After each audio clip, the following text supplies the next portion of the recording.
Hi dear students, हमारे प्यारे भैया बहनों, कैसे हैं? उम्मीद करता हूँ सभी लोग अच्छे होंगे।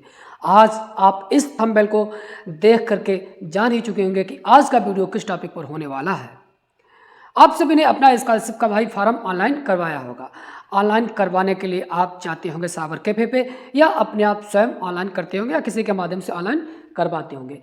ऑनलाइन करवाने के बाद आपको इंतजार रहता है कुछ इस प्रकार से फाइनल प्रिंट निकलवाने के लिए, जिससे कि आप अपने कॉलेज में सारे डॉक्यूमेंट जमा कर सकें। इसके लिए आप क्या करते होंगे, अपने पोर्टल को लॉगिन करते होंगे। पोर्टल लॉगिन करने के बाद आप जब संस्था में जमा करने हो तो आवेदन प्रिंट पर क्लिक करते होंगे। आवेदन प्रिंट पर क्लिक करते ही आपके सामने कुछ इस प्रकार से एरर देखने को मिल रहा होगा। You have already done this same level course in season 2021-22, या फिर हम एक यूँ कहें 22-23। कुछ इस प्रकार से एरर देखने को आपको मिलता होगा। यदि इस प्रकार का एरर आप लोगों को देखने को मिल रहा है तो वीडियो फिर आपके लिए ही बना हुआ है। अब यदि आपका एरर इस प्रकार से आता होगा, भाई फाइनल प्रिंट निकलवा रहे हैं, आखिर ये एरर क्यों आ रहा है, यही आखिर ये सही कैसे होगा, इसी वीडियो के माध्यम से मैं आपको बताने वाला हूं कि कौन कौन से डॉक्यूमेंट तैयार करने पड़ेंगे, कैसे डॉक्यूमेंट तैयार करने पड़ेंगे, कहाँ जमा करना पड़ेगा, कितना समय लगेगा। तो दोस्तों, वीडियो में आगे बढ़ने से पहले बस थोड़ा सा निवेदन है कि आपने यदि हमारे चैनल को सब्सक्राइब नहीं किया तो प्लीज चैनल को सब्सक्राइब अवश्य कर लें। देखिए, ये हमारे पास नोटिफिकेशन आया था 2 दिसंबर 2024 का, मतलब लास्ट ईयर का। अभी इस बार से नोटिफिकेशन कोई जारी नहीं हुआ है। फिलहाल आपको काम क्या करना है मैं वो बताऊंगा। जब आप अपने फार्म को समाज कल्याण विभाग में लेकर के पहुंचेंगे, तब हो सकता है फिर आपके लिए इस प्रकार से नोटिफिकेशन इस वर्ष भी फिर जारी हो जाए। प्रत्येक वर्ष जारी होता है जिन लोगों के लिए इस प्रकार की समस्याएं आती हैं। क्या था नोटिफिकेशन, ये हम देख लेते हैं। इस वर्ष के लिए भी वही प्रक्रिया रहेंगी।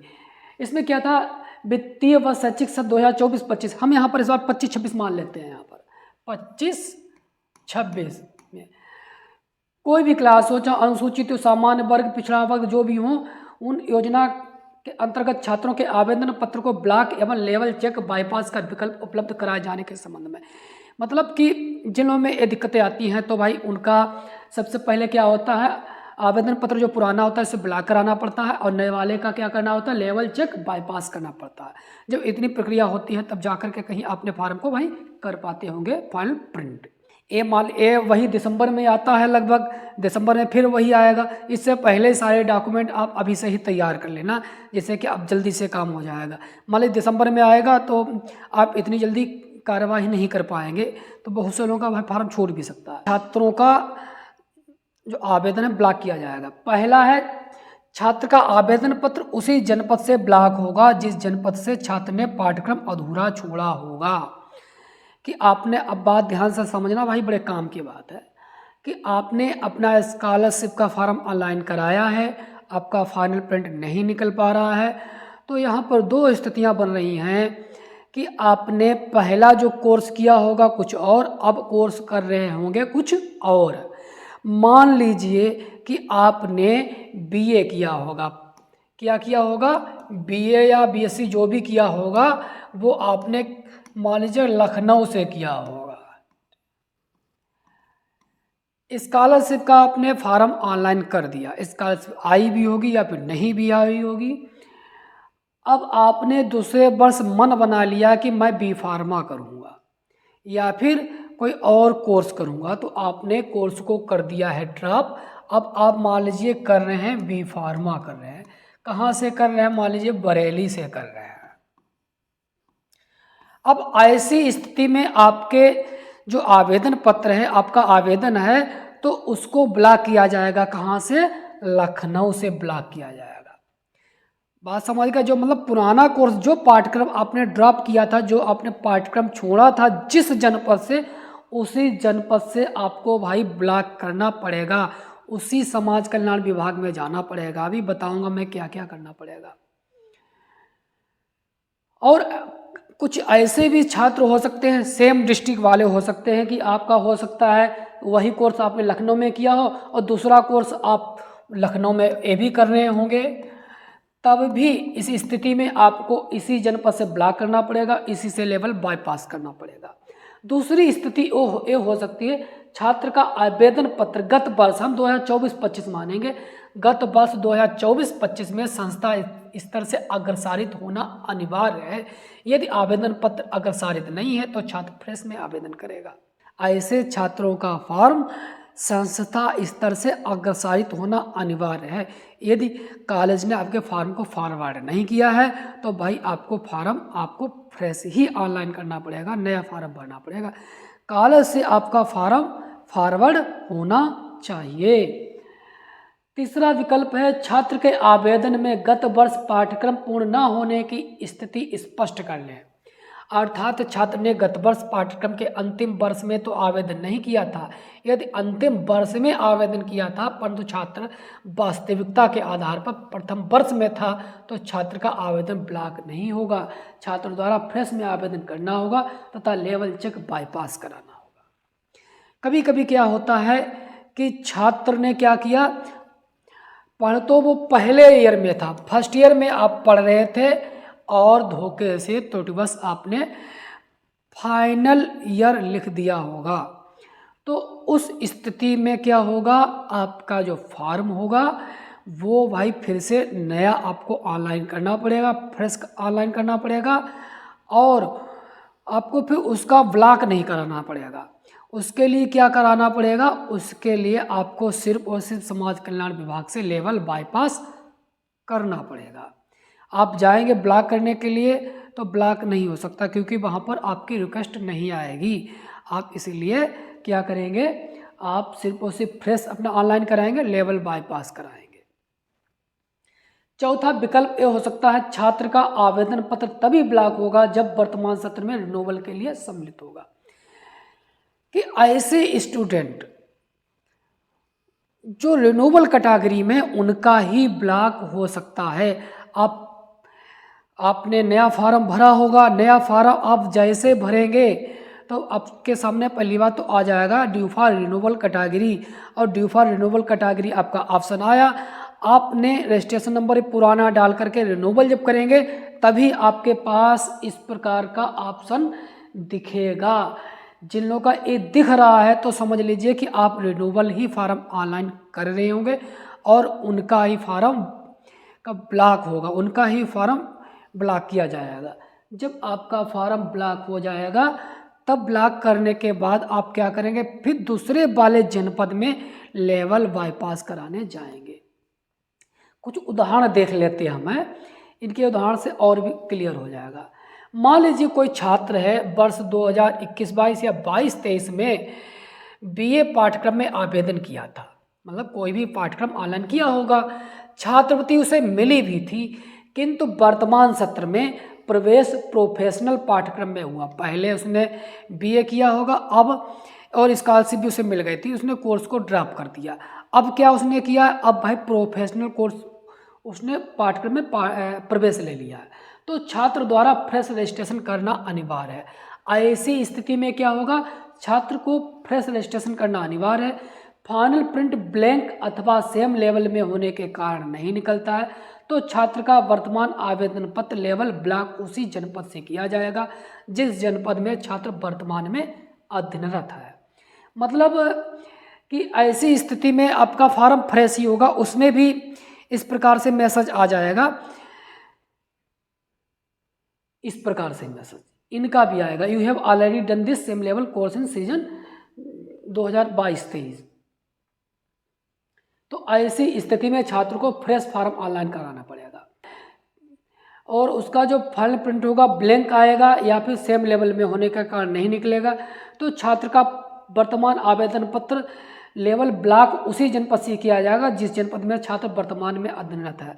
ऐसी कंडीशन समझ लें तो उसका पुराने जनपद से नहीं होगा, नए जनपद में जहां आप पढ़ाई करने आए हैं वहीं से आपका भाई ब्लॉक होगा। दूसरा विकल्प हम देख लेते हैं, यहाँ पर सत्र हम 23-24 डाले दे रहे हैं कि छात्र द्वारा वर्ष 2023-24 में, मतलब 24-25 लास्ट ईयर था, उससे पहले 23-24 में बीटेक पाठ्यक्रम में छात्रवृत्ति आवेदन भरा था तथा छात्रवृत्ति उसे मिली भी थी, परंतु 2024-25 में मतलब लास्ट ईयर में छात्र द्वारा आवेदन नवीनीकरण की श्रेणी में गया, रिन्यूअल में गया था। संस्था स्तर से 2024-25 में छात्र का आवेदन अग्रसारित नहीं हो पाया। किसी कारणवश आपका कॉलेज से फॉर्म फॉरवर्ड नहीं हो पाया। वर्तमान सत्र में मतलब इस वर्ष तृतीय वर्ष में यदि छात्र द्वारा आवेदन किया जाता है तो छात्र को फ्रेश रजिस्ट्रेशन करना अनिवार्य है।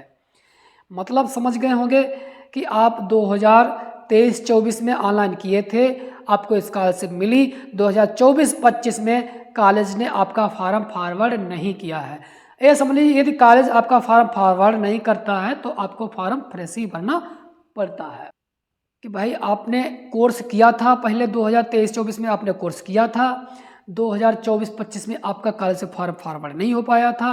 अब इस वर्ष क्या होगा, आपका फॉर्म फिर से नया भरना पड़ेगा, आपका प्रिंट आउट नहीं निकलेगा। उसी समाज कल्याण में जाएंगे, वहाँ से अपना लेवल बाईपास कराएंगे। तीसरा ये भी हो सकता है विकल्प, छात्रगत वर्ष में मतलब 2024-25 में बीए पाठ्यक्रम में जनपद गोरखपुर में अध्ययनरत था तथा वर्तमान सत्र में किसी अखिल भारतीय तथा राज्य स्तरीय कोई भी प्रवेश परीक्षा से जनपद लखनऊ में मतलब आपने जनपद चेंज कर दिया, बीटेक पाठ्यक्रम में प्रवेश हुआ हो तो छात्र का रजिस्ट्रेशन नंबर जनपद गोरखपुर से ब्लॉक होगा तथा ब्लॉक होने के पश्चात छात्र को जनपद लखनऊ के संबंधित संस्था में फ्रेश रजिस्ट्रेशन करना होगा तथा फाइनल प्रिंट ब्लैंक अथवा सेम लेवल में होने के कारण नहीं निकलता है तो छात्र का वर्तमान आवेदन पत्र लेवल ब्लॉक उसी जनपद से किया जाएगा जिस जनपद में छात्र वर्तमान में अध्ययनरत है। ऐसी स्थिति में आप मान लीजिए कि पिछले वर्ष कहीं दूसरी जगह एडमिशन लिए होंगे और आप किसी कारणवश आपने जनपद चेंज कर दिया है, दूसरे पाठ्यक्रम में प्रवेश ले लिया है, तो ऐसी स्थिति में भाई क्या करना पड़ेगा, आपको सबसे पहले पुराने वाले जनपद में जाएंगे, वहाँ के समाज कल्याण विभाग में, और वहाँ समाज कल्याण विभाग में जाने के बाद वहाँ से अपना आवेदन पत्र को ब्लॉक कराना पड़ेगा। आवेदन जब ब्लॉक आपका हो जाएगा फिर आपको आवेदन नया करना पड़ेगा। आवेदन जब नया होगा आपका तब भी आपका फाइल प्रिंट नहीं निकलेगा। तो कुल मिलाकर के आप इस प्रकार से अपना फॉर्म भाई ऑनलाइन करवाइएगा और ऑनलाइन करवाने के बाद अपने जहाँ से आपको ब्लॉक कराना वहाँ से आवेदन को ब्लॉक कराएंगे, जहाँ से आपको लेवल बाईपास कराना है उस जनपद से लेवल बाईपास कराएंगे। सारे डॉक्यूमेंट तैयार कर लीजिएगा और अपने समाज कल्याण विभाग में जमा कर दीजिएगा। कौन कौन से डॉक्यूमेंट होंगे वो आपको मैं बताने वाला हूँ। डॉक्यूमेंट बताने से पहले आपको मैं बताऊँ, डॉक्यूमेंट जितने भी आपके हो जाएं तैयार तो आप अपने ही समाज कल्याण विभाग में जाएंगे। मतलब आप यदि पिछड़ा वर्ग में हैं तो पिछड़ा वर्ग वाले में जाएंगे, यदि आप अनुसूचित या फिर सामान्य वर्ग में हैं तो अनुसूचित एवं सामान्य वर्ग वाले विभाग में जाएंगे, यदि आप अल्पसंख्यक कैटेगरी में आते हैं तो आप अल्पसंख्यक वाले विभाग में जाएंगे। कौन कौन से डॉक्यूमेंट तैयार करेंगे, तो सबसे पहले तो आप यहाँ पर एक भाई बना लेना छात्र प्रवेश प्रमाण पत्र।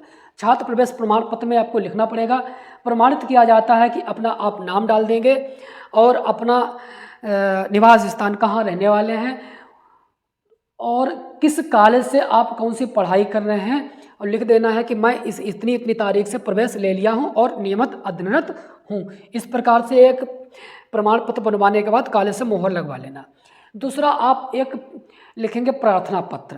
प्रार्थना पत्र लिखेंगे समाज कल्याण अधिकारी के लिए, विषय लिखेंगे प्रार्थना पत्र स्कॉलर फॉर्म भरे जाने की इजाज़त प्रदान करें या हमारा लेवल बाईपास कराने की अनुमति प्रदान करें या लेवल ब्लॉक कराने की अनुमति प्रदान करें, जो भी जैसा हो वहाँ पर लिख देना। पूरा यहाँ पे डिटेल लिख देना, अपना यहाँ पर नाम लिखना, साइन करना, मोबाइल नंबर वगैरह डाल देना। शपथ पत्र भी बनवाना पड़ेगा।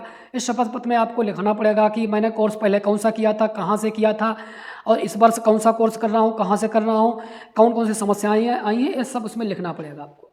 इसके अतिरिक्त आप एक प्रिंट आपके पास इस प्रकार से निकलेगा, या प्रिंट शिक्षण संस्था में जमा करने हैं तो माने नहीं है, इस प्रकार से एक प्रिंट निकाल लेंगे आप। इसके बाद अपना क्लास 10 का रिजल्ट, क्लास 12 का रिजल्ट हो, आपका आधार कार्ड हो, ये सब पूरा एक बना लेंगे एक फाइल बनाने के साथ में एक आप आख्या विवरण भी तैयार करेंगे। आख्या विवरण में आप क्रम संख्या, छात्र का नाम, पूर्व संस्था, पूर्व पाठ्यक्रम, सत्र एवं रजिस्ट्रेशन संख्या, वर्तमान संस्था, नवीन या वर्तमान पाठ्यक्रम, नवीन रजिस्ट्रेशन नंबर, पाठ्यक्रम बदलने के कारण, अनुरोध का प्रकार, इस प्रकार से कॉलम बनाएंगे। क्रम संख्या में एक ही रख देंगे, छात्र का नाम में अपना नाम रखेंगे। पूर्व संस्था मतलब जहाँ से पहले आपने पढ़ाई की होगी, कोर्स ड्रॉप कर दिया था, उस संस्था का नाम रखेंगे। पूर्व पाठ्यक्रम आपका क्या था, मतलब बीए था, बीएससी था, क्या था, और पुराना वाला रजिस्ट्रेशन नंबर। वर्तमान संस्था, अब आप कहाँ पढ़ाई कर रहे हैं, नवीन या वर्तमान पाठ्यक्रम, नवीन रजिस्ट्रेशन नंबर। अब नया आपका रजिस्ट्रेशन नंबर क्या है वो यहाँ पर डालेंगे। पाठ्यक्रम बदलने के कारण, आप आखिर किस कारणवश आपने पाठ्यक्रम बदल दिया है, क्यों आपने छोड़ दिया था। अनुरोध का प्रकार, यदि आप ब्लॉक करवा रहे हैं अपने रजिस्ट्रेशन को तो यहाँ ब्लॉक लिखेंगे, और यदि आप लेवल बाईपास करा रहे हैं तो लेवल बाईपास यहाँ पर कराएंगे। इस प्रकार का आख्या विवरण जो होगा या सेट जो होंगे, आपको 2 सेट तैयार करने पड़ेंगे। एक पहला सेट जो होगा आप जमा करेंगे जहाँ से डाटा ब्लॉक कराना, वहाँ समाज कल्याण विभाग में जाएंगे, मतलब पुराने वाले जनपद में। यदि आप सेम जनपद में हैं तब कोई दिक्कत नहीं, आप एक ही उससे काम चला सकते हैं। अब पहले वाले में जाएंगे तो यहाँ पर आपको ब्लॉक लिखना पड़ेगा। जब आपका डाटा ब्लॉक हो जाएगा तब रजिस्ट्रेशन करिएगा, और उसके बाद फिर आप नए वाले इसमें जाएंगे, फिर आप लिखेंगे लेवल बाईपास। इतना आप कार्रवाई, इतना काम कर लीजिएगा तो ये आपकी जो समस्या है वो दूर हो जाएगी। और कौन कौन से डॉक्यूमेंट किस प्रकार से मैं लिखता हूँ, इसमें कौन से प्रार्थना पत्र कैसे तैयार कर रहा हूँ, तो आप कमेंट में लिखिएगा तो मैं आपके लिए बता दूंगा। तो दोस्तों, डिस्क्रिप्शन बॉक्स में मैंने टेलीग्राम का लिंक डाल रखा है। यदि आप हमारे टेलीग्राम लिंक से जुड़ जाते हैं तो वहाँ पर मैं पूरा PDF भी डाल देता हूँ, और सारे डॉक्यूमेंट कौन कौन से होंगे, क्या क्या करना पड़ेगा, वो सब उसमें आपको मिल जाएगा। उसे देख करके आप अपना पूरा डॉक्यूमेंट तैयार कर लीजिएगा। तो दोस्तों, उम्मीद करता हूँ कि हमारे द्वारा दी गई जानकारी से आप संतुष्ट होंगे और आपको इससे सहायता मिली होगी। यदि आपको हमारे इस वीडियो से थोड़ी सी वैल्यू मिली है तो प्लीज़ वीडियो को लाइक अवश्य कर लीजिएगा, और अन्य साथियों के पास ज़्यादा से ज़्यादा इसे शेयर अवश्य कर दीजिएगा। चैनल पर नए हैं साथियों तो चैनल को सब्सक्राइब कर लीजिएगा। बाकी मिलते हैं किसी नए वीडियो, नए टॉपिक में। तब तक के लिए जय हिंद, वंदे मातरम।